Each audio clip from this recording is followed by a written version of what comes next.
There's a difference between good and right. Sure.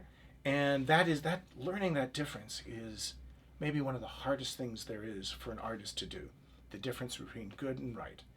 And I think working in this much more experimental way of giving yourself permission to try whatever you want to try, but then filtering some of it out and some of it out and some of it out, and then at the end, you're there.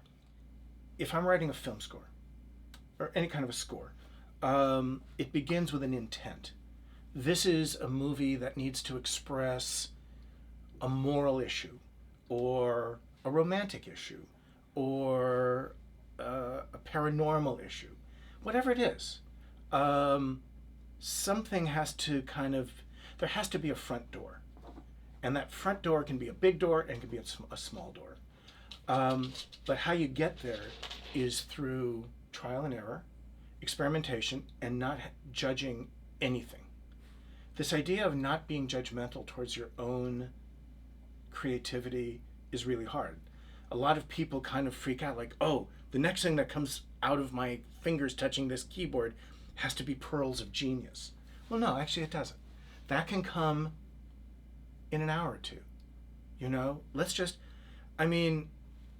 I will just hit go on my sequencer and just play for a half hour and just record and record and record. And eventually I might come on an idea and then repeat it and repeat it and repeat it. So I will be that's my filtration process. Then that's sort of on a more melodic side if I'm doing something that is that. But when it comes to more electronic stuff, it's about looking at what's available to me. Do I want to start with, putting an ebow on an electric guitar or on an electric cello, or pick up one of my 100 woodwind instruments, or do I want to experiment with a plugin? Do I want to do something in Reactor or Max, or do I want to do something with the newest plugin that just showed up?